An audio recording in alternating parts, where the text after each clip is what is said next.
네, 오늘 본문의 말씀에 의지해서 끝없는 사랑, 사랑의 섬김이라는 주제로 제목으로 말씀을 전하고자 합니다.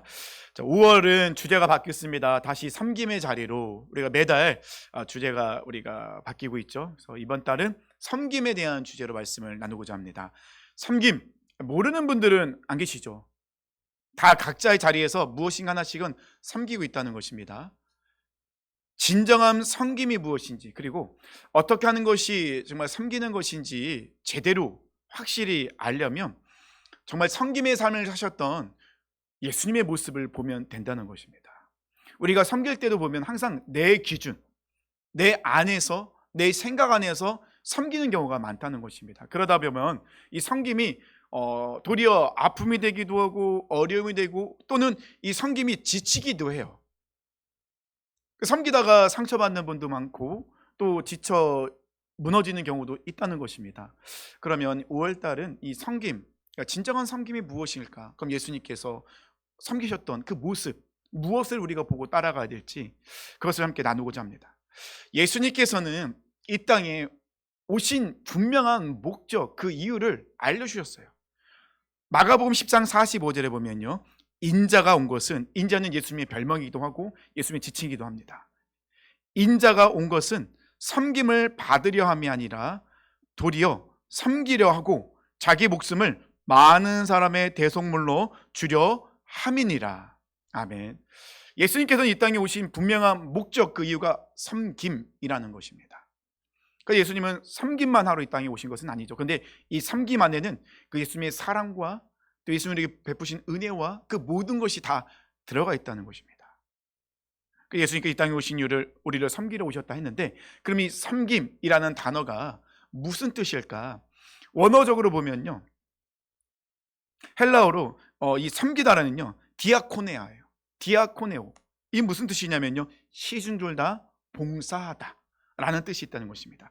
우리가 영화 같은 데 보면은 하인들이 주인이 어디서 이렇게 오게 되면은 주인이 씻을 물과 또 먹을 밥과 또 청소와 이 모든 것들, 그러니까 이 종이 주인을 섬기는 그 모습, 이것이 바로 이 섬기다라는 이 원어의 뜻에 있다는 것입니다. 우리가 식당을 갈 때도 섬김을 받잖아요. 보면은 일하시는 분들이 오셔서 물컵도 주기도 하고 또 반찬을 놓기도 하고 무엇인가 떨어지고 요청하면 가져오기도 하고, 그 앉아 있을 때 그 일하시는 분들이 오셔서 이 모든 것들을 다 해주는, 수건과 물과 막 이런 것들을 해주는 것이 바로 종의 모습, 섬기다라는 뜻이라는 것이죠.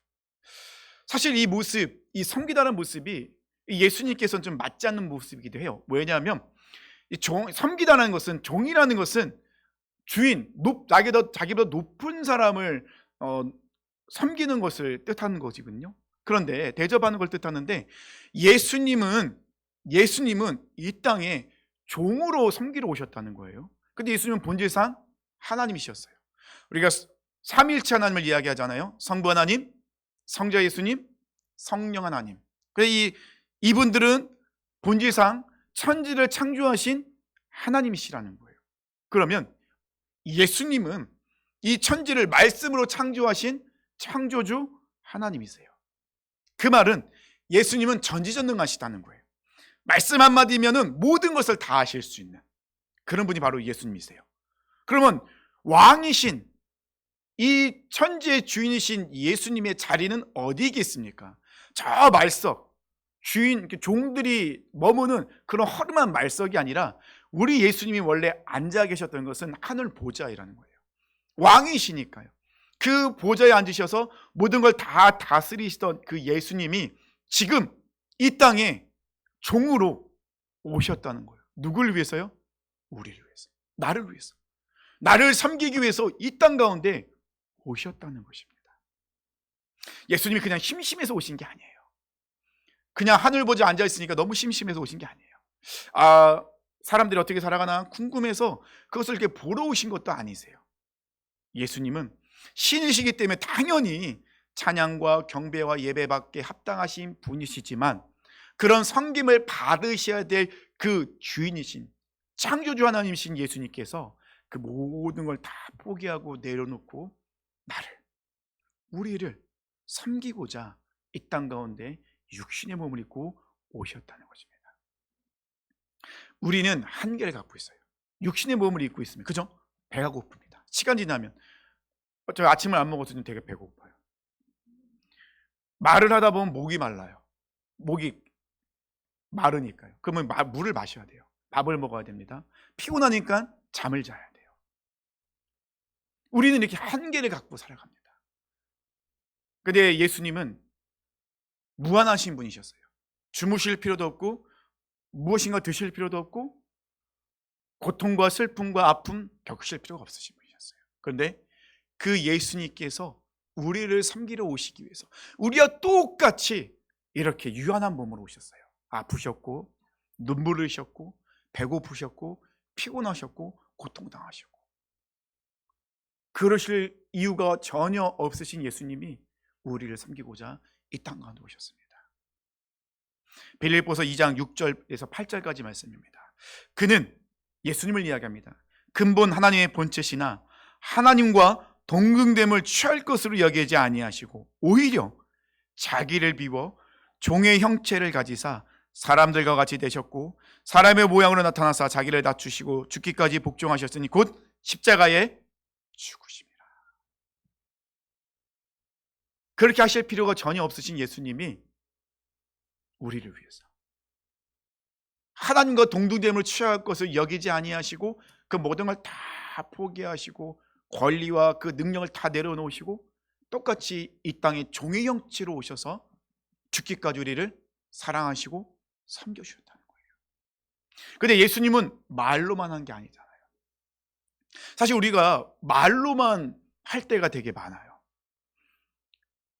목회자들도 말로 선포하지만 이 말씀을 살아내지 못할 때도 많아요. 그러면 그건 거짓말이 되는 거잖아요. 우리 그리스도인들이 정말 많이 하는 거짓말이 있습니다. 다는 아니지만. 근데 그 거짓말 뭔지 아세요? 네? 기도해 줄게. 인사처럼 하는 얘기 하면 기도해 줄게. 막 그러면 그래 내가 기도해 줄게. 근데 정말 기도하세요? 우리 뭐 성도님 다 아시겠죠? 우리가 습관적으로 내뱉는 말들이 있어요. 기도해 줄게. 그리고 기도의 교인들이 정중하게 하기 싫습니다라고 하는 말이 있죠. 뭐죠? 기도해 보겠습니다. 이런 얘기. 무엇인가 부탁하면 목사님 기도해 볼게요. 한 90%는 하기 싫습니다라는 이야기가 될 수도 있어요. 예수님은 근데 그렇게 말로만 하신 분이 아니라는 거예요. 하나님은 구약 성경을 통해 예수님이 어떤 일을 하실지를 정확히 기록되었거든요. 근데 예수님은 진짜 말씀에 기록된 대로 그대로 우리 가운데 오셔서 우리를 향한 그 끝없는 사랑, 그 사랑의 섬김, 우리는 죄로 인하여 죽을 수밖에 없었는데 예수님께서 대신 우리를 대신한 십자가에 죽으시고 구원을 완성하셨어요.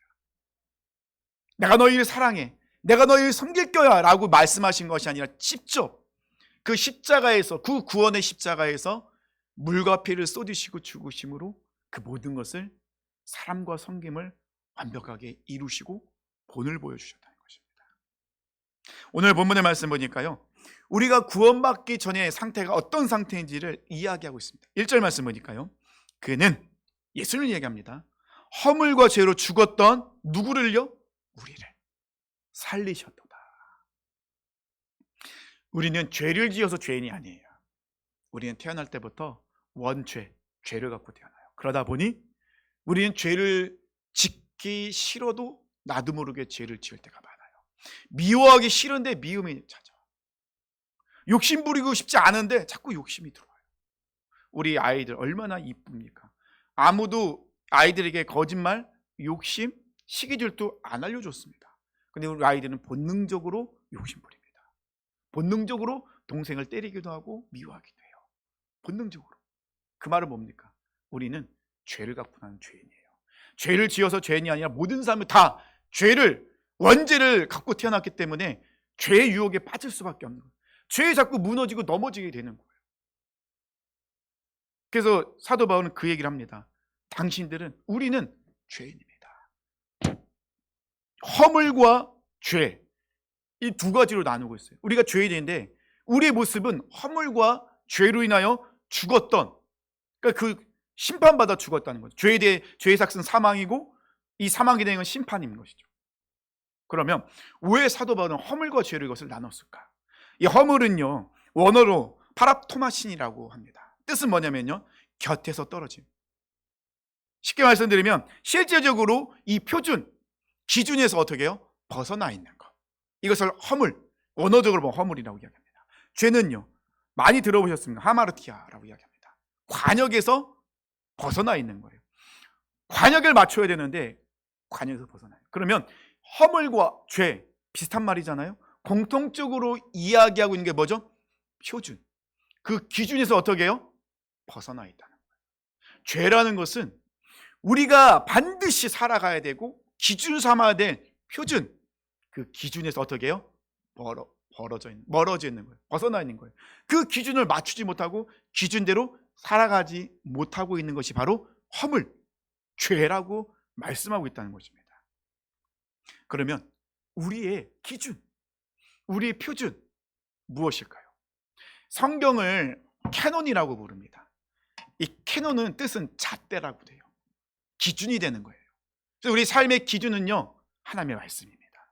진리신 예수님이 우리 삶의 기준인 거예요. 그러면 말씀대로 살아가야 되는데 죄와 허물은 뭐라는 거죠? 하나님의 말씀대로 살지 못한다는 거예요. 우리의 인생의 표준과 기준에는 하나님의 말씀, 그 뜻, 그 명령에서 벗어나 있는 상태가 바로 죄. 그 죄 때문에 심판받아 죽게 된다는 것입니다. 사도 바울은 똑같은 말을 반복, 중복해서 이야기함으로 인하여서 소극적이든 적극적이든 수동적이든 능동적이든 우리의 기준인 하나님의 말씀에서, 하나님의 뜻에서 벗어나서 있다. 우리가 그런 삶을 살고 있다라고 우리에게 알려주고 있는 거예요. 우리가 죄를 좀 더 쉽게 이해하려면요, 헌법이나 우리나라에 나와 있는 그런 여러 가지 도덕적 그런 법을 뛰어넘어서 우리가 하나님과의 관계에 대해서도 생각해 봐야 된다는 겁니다. 죄하면 떠오르는 인물이 있죠. 아담과 하와이겠죠. 창세기 3장 4절로 5절에 보면요, 뱀이 여자에게 이르되 너희가 결코 죽지 아니하리라. 너희가 그것을 먹는 날에는 너희 눈이 밝아져 하나님과 같이 되어 선악을 알 줄 하나님이 아심이라. 자, 이거는 뭐냐면 하나님께서 에덴 동산을 창설하시고 그것에 아담과 하와를 만드셨습니다. 그 안에는 참 많은 먹을 것이 많았는데 그 중에 동상 중앙에 선악을 알게 하는 나무 열매는 먹지 말아야 돼요. 선악을 판단하신 분은 하나님이십니다. 선악과는요, 하나님은 창조주, 우리는 피조물. 하나님의 기준, 우리는 하나님의 기준 따라가는 사람들, 분명하게 알려주는 기준이 선악과예요. 하나님 말씀하십니다. 선악을 알게 하는 나무에 따라가는 열매를 먹으면 너희는 반드시 죽는다. 선악과를 먹으면 심판받는다는 거예요. 왜냐하면 선악을 알게 하는 그 모든 기준은 하나님의 영역이기 때문에. 그러면 선악과를 보면서 우리는 피조물, 하나님의 말씀대로 살아가는 하나님의 사람들, 이걸 우리가 인식해야 되는 거예요. 근데 뱀이 나와서 여자를 유혹하죠. 뭐라고요? 먹어도 안 죽어. 그래서 사탄은요, 하나님의 말씀을 꼭 이렇게 바꿔요. 반대적으로 얘기해요. 그리고 또 한 가지 아주 달콤한 유혹을 하죠. 뭡니까? 먹으면 네가 하나님이 되는 거야. 죽지 않아. 하나님같이 돼. 이런 유혹이 하와에게는 너무 크게 다가오는 거예요. 하나님 분명히 죽는다라는 심판을 선포하셨지만 사탄은 정면적으로 그것을 대적하고 있습니다. 아니다, 안 죽어. 이것을 이야기하고 있다는 것입니다. 우리가 죄를 짓는다는 것은 심판받아 죽는다라고만 생각하는데요, 실질적으로 죄는요, 무엇으로부터 시작되냐면요, 내가 하나님이 되어서 내가 주인이 되는 거예요. 내 뜻대로, 내 생각대로, 내 습관대로, 내가 원하는 대로 살아가려 하는 거. 사실 우리가 많은 유혹에 빠지잖아요. 지금은 사회적으로 포스트 모더니즘 시대에 우리가 지금 살고 있다고 하잖아요. 포스트 모더니즘의 특징은 한마디로 얘기하면 네가 하나님인 거야. 네가 기준인 거야. 네가 맞으면 정답인 거야. 네가 아니라고 한 것은 아닌 거야. 이게 지금 우리가 살아가는 이 시대의 모습이라는 거예요. 그러니 하나님의 창조 질서, 하나님의 기준 완전히 부서지고 깨어졌죠. 그런 상황 속에서 우리 그리스도인들은 여전히 하나님의 창조 질서 안에서 하나님의 말씀대로 살아가려는 사람들이라는 것입니다. 하지만 세상은 가만두지 않아요. 죄는요, 그래서 하나님과 우리 사이를 어떻게 해요? 단절되게, 분리되게 만드는 거예요. 하나님 없는 삶을 살아가라는 것이죠. 네가 하나님인데, 네가 주인인데, 네가 하고 싶은 대로 살아가. 네가 미워하면 때려도 돼. 너를 괴롭힌 사람 네가 괴롭혀도 돼. 왜냐면 네가 중심이고 네가 주인이니까. 자기 중심의 삶을 살라는 거죠. 그것이 바로 우리가 살아가는 시대라는 거예요. 그런 삶을 살아가는 모습, 그것이 오늘 본문 2절에 나와 있습니다. 우리 성도님들 성경을 읽어 2절을 보시고 저는 제가 좀 쉬운 표준 세번역을 읽어드릴게요. 세상 사람들과 마찬가지로 세속적인 풍조에 젖어 살았고 마음에는 죄악만이 가득 찼습니다. 공중을 다스리는 세력자인 사단에게 붙잡혀 그가 시키는 대로 따라할 뿐이었습니다. 이 사단은 지금도 주님을 대항하는 자들의 마음속에서 활동하고 있습니다. 우리는 말씀대로 살아가야 되는데 죄와 허물에 빠져있는 자들은 세상의 풍조에 따라가고 있어요. 근데 그 세상의 풍조는 어떤 거라고요? 하나님을 대적하는 사단의 그 유혹에 넘어가는 거래요. 사실 이 세상의 가치관, 생활 방식은요, 거의 대부분이 하나님을 대적하는 거예요. 지금은 만몬의 시대잖아요. 물질이 신이에요. 물질이 힘이고 물질이 능력이고 물질이 어른이에요.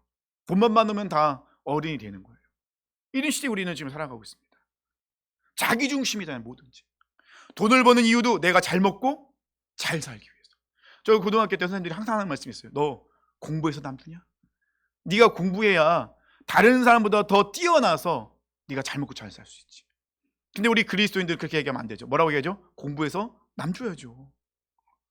이게 바로 그리스도인들의 섬김의 자세잖아요. 세상 사람들은 다른 사람을 짓밟고 위에 올라가야 성공했다 이야기합니다. 하지만 우리 하나님은 한 번도 우리에게 성공을 이야기하지 않으셨어요. 성장하라 하셨지. 우리는 행복을 추구합니다. 어떨 때 행복하죠? 내가 원하는 대로, 내 계획한 대로 돈을 잘 벌고 떵떵거리며 살아가면 행복이라고 얘기합니다. 반대로 불행은요, 내가 원하는 대로 되지 않으면 불행이라고 생각하거든요. 근데 이 모든 것의 기준이 항상 뭐예요? 나예요. 내가 볼 때, 내가 느낄 때, 내가 누리고 있는 거. 이게 항상 기준이다 보니 우린 세상 풍조에 따라갈 수밖에 없죠. 그러니 하나님의 말씀대로 살지 못하고 부딪히는 거예요.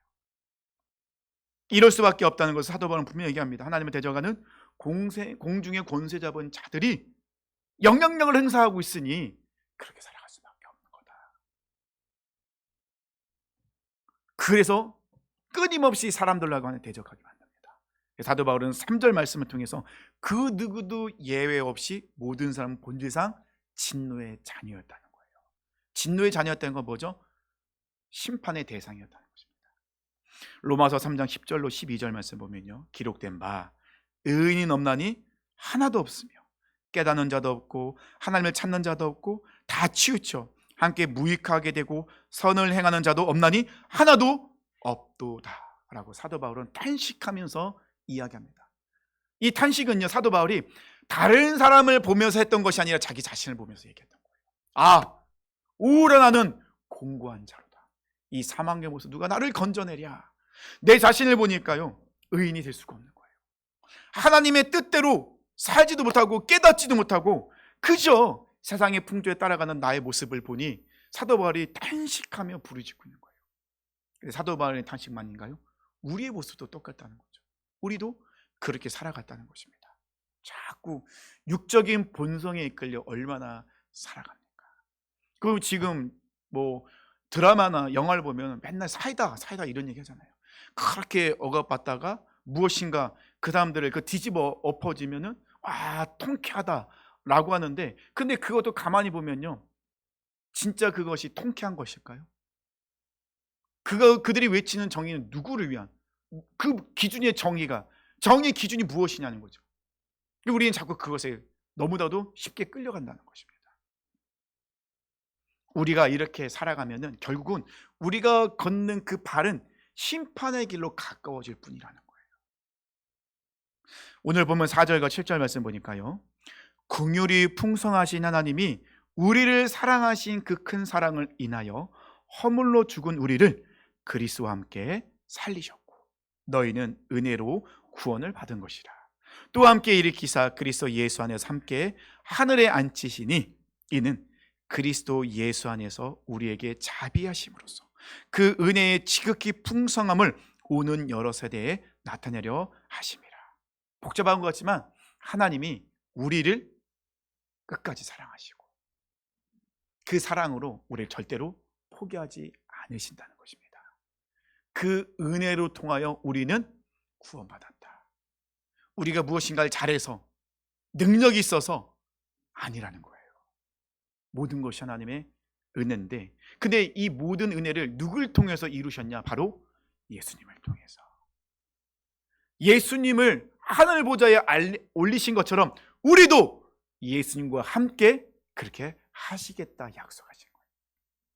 그럼 우리가 예수님 믿고 구원받은 거, 십자가에서 죽음으로 우리 모든 죄가 씻김 받고 예수님이 부활하신 것처럼 우리가 의롭게 부활하시고 끝난 것이 아니라, 하나님은 우리가 이 세상 살아갈 때 하나님의 자녀답게 이 세상의 모든 삶이 천국을 누릴 수 있도록 끊임없이 은혜 주시고 사랑을 베풀으시고 인도하시겠다. 결국은 우리의 영원한 본향인 천국에 갈 수 있도록 그렇게 너희를 붙잡고 이끌고 가 계시다 라고 우리 하나님께서 말씀하신 겁니다. 근데 우리가 이 말씀 중에서 한번 생각해 볼 것은, 도대체 우리가 어떤 존재이길래 하나님은 우리를 절대 포기하지 않으실까요? 사실 우리가 저도 그렇지만 제가 이 마음을 감추고 있어서 그렇지, 이 모든 마음을 뒤집어 까 보면은 정말 부끄러운 게 많아요. 하나님을 대적할 때도 많고 하나님의 마음을 아프게 할 때도 너무 많다는 거예요. 부끄러운 것도 많아요. 그렇다고 해서 제가 큰 죄를 지었다 생각하지 마시고요. 우리 삶 속에서 끊임없이 아주 작은 영역에부터 하나님이 주시는 말씀에 즉각적으로 순종하지 못할 때가 많아요. 내가 하고 싶은 대로 살려고 얼마나 말합니까? 그런 모습이 우리의 모습이라는 것입니다. 그런데도 우리 하나님은 우리를 포기하지 않으신다는 거예요. 제가 몇 번 말씀드렸죠. 집에 가셔서 거울 앞에 서보세요. 그 거울 앞에 서 계신 분은 정말 하나님이 사랑하는 귀한 존재예요. 그 무엇도 그 누구보다 아끼고 사랑하는 귀한 그 멋있는 아름다운 사람이 그 거울 앞에 서 있습니다. 다른 사람이 뭐라고 하든 말든 중요하지 않아요. 하나님이 정말 사랑하는 존재가, 귀하게 여기는 존재가 그 거울 앞에 서 있습니다. 근데 우리는 그걸 잊고 살 때가 많죠. 우리 하나님은 한 번도 우리를 포기한 적 없습니다. 우리는 계속 하나님을 떠나려 하지만 하나님은 끝까지 우리를 붙잡고 계시다는 것이죠. 그래서 우리는 세상적인 가치관으로 내 자신을 바라보지 마세요. 세상적인 가치관으로 자녀들을 바라보지 마세요. 세상적인 가치관으로 옆에 있는 지체들을 바라보지 마세요.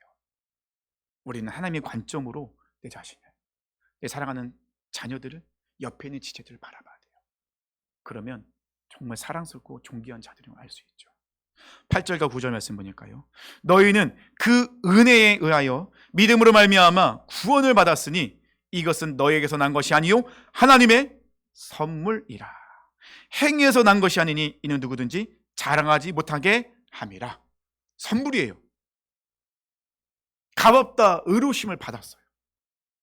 값없이. 정말 은혜라는 것입니다.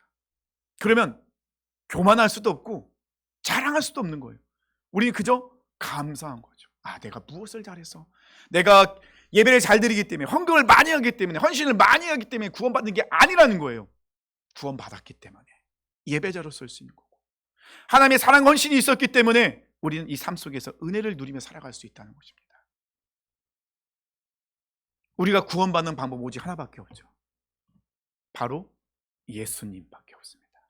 하나님의 아들이신 예수님을 나의 하나님, 나의 구원자로 믿어 영접하면 하나님의 자녀가 되는 권세를 누리게 된다는 것입니다.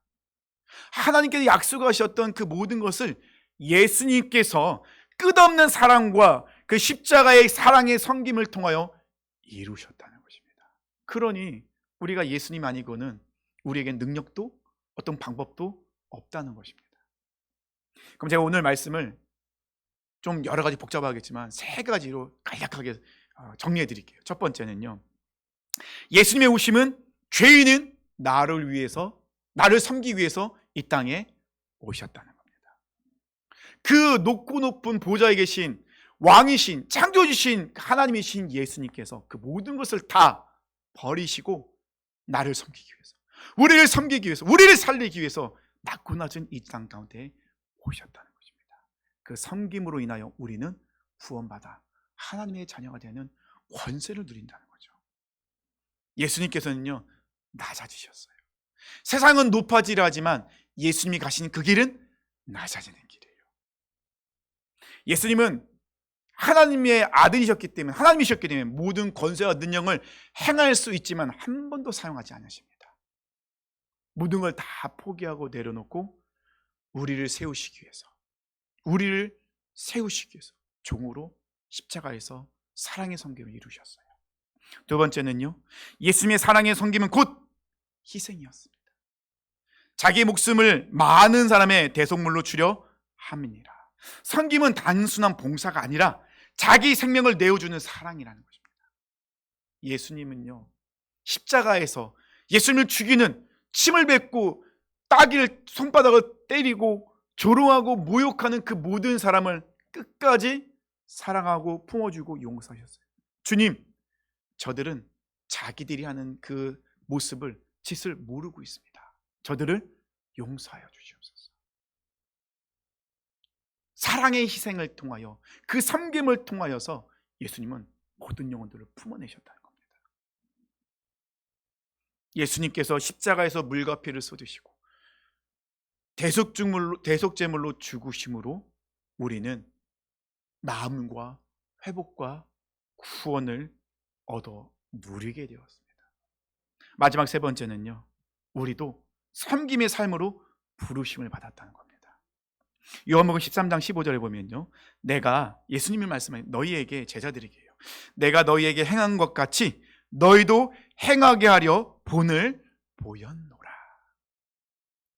예수님은 제자들의 발을 씻어주십니다.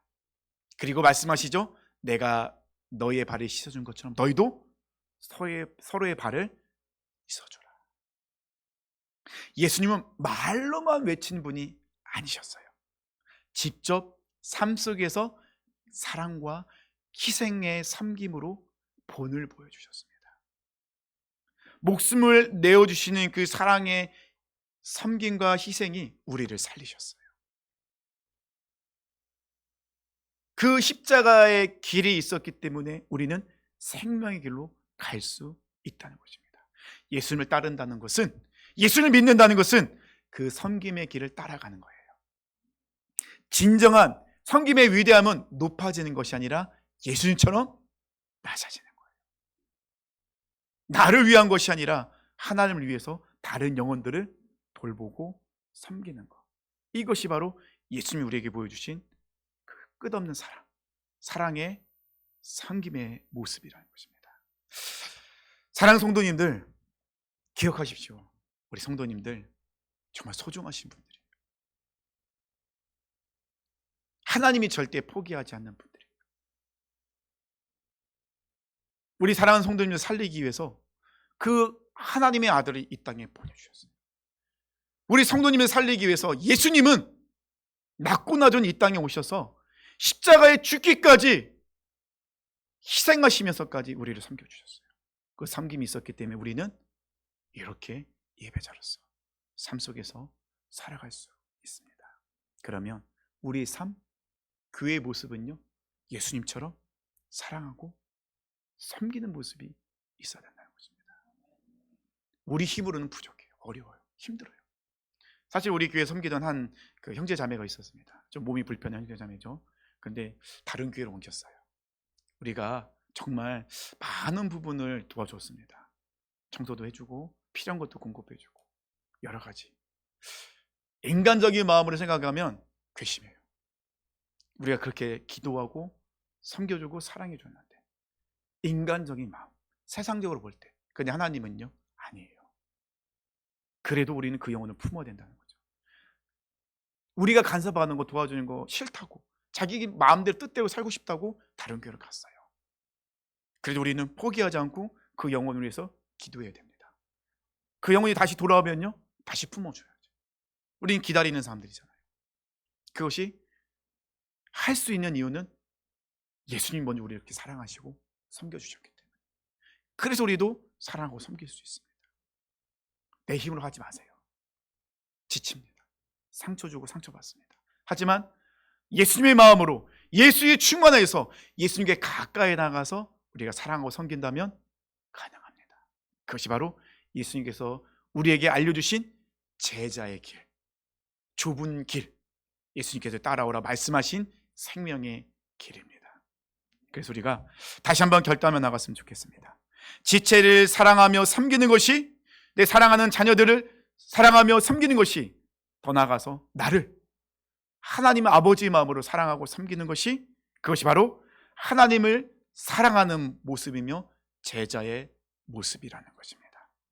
예수님의 끝없는 사랑, 그 사랑의 섬김으로 다시 일어나서 우리도 작은 예수가 되어 이 세상 속에서 우리 하나님을 섬기고 영혼을 섬기고 주님의 몸된 교회를 섬기고 맡겨진 그 지체들을, 자녀들을, 가족들을, 영혼들을 섬기는 세상이 감당할 수 없는 능력 있는 살아있는 그리스도인 되시길 축원합니다.